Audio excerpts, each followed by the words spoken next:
Hello বন্ধুরা, আসসালামু আলাইকুম রহমতুল্লাহি ওয়া বারাকাতুহু। কেমন আছেন আপনারা? আশা করি আলহামদুলিল্লাহ ভালো আছেন।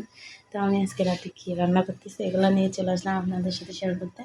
আমি আজকে হচ্ছে দেশি মুরগি দিয়ে আজকে মূলা দিয়ে রান্না করব। আমাদের দেশীয় মূলা আর অর্ধেক আলুও দিয়েছি আমি ইব্রাহিমের জন্য।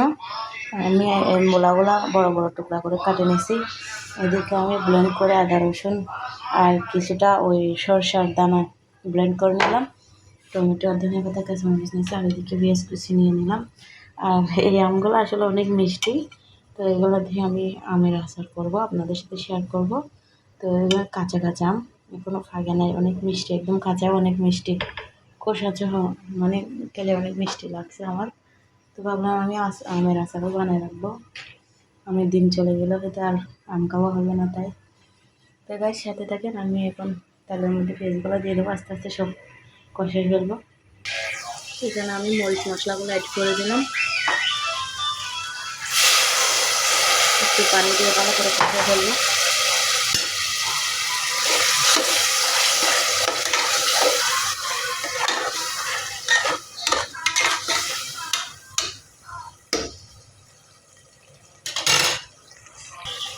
আমার কষানো কমপ্লিট হয়ে গেল, আমি মাংসগুলো এখন ঢেলে দেবো।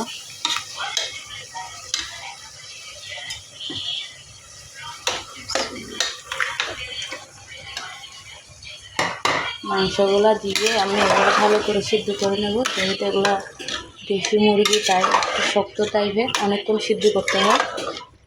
তো দিয়ে দিলাম একটু কষাই, এরপরে আমি পরিমাণ মতো পানি দিয়ে ঢেকে দেবো।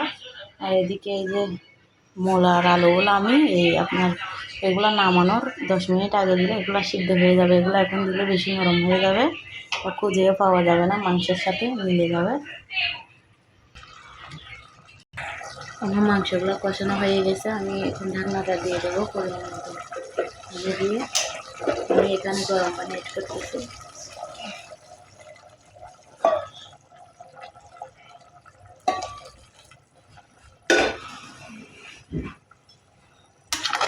একটু কষাই ফেললাম কারণ মশলার গ্রানটা যাতে চলে যায়।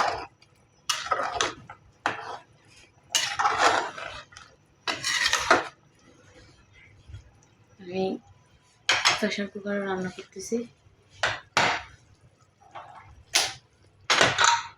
এখন ঢাকনাটা দিয়ে দেবো।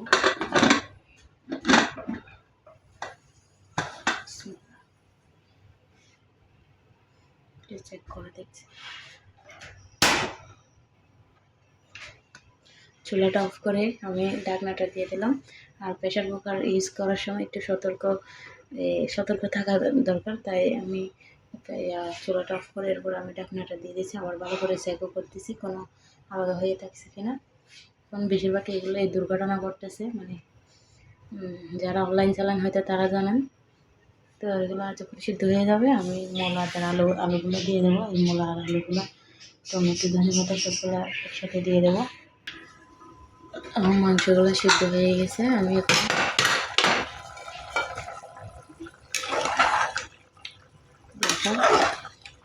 অনেক সিদ্ধ হয়ে গেছে। আমি আলু আর মূলাগুলো ঢেলে দেবো, আরও 2-3 শীষ তুলবো। এগুলো দেওয়ার পর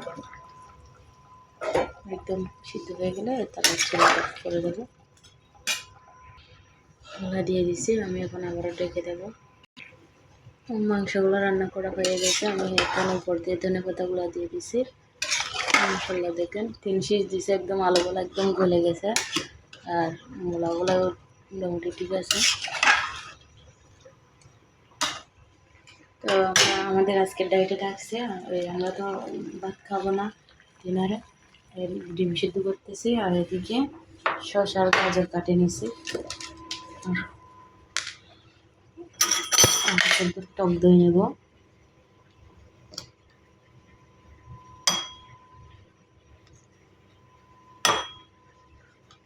আর চিয়া সিড দিয়ে মিল্ক খাবো আজকে এই পর্যন্ত। তো গাইস ভালো থাকবেন, দেখা হবে পরবর্তী ভিডিও নিয়ে।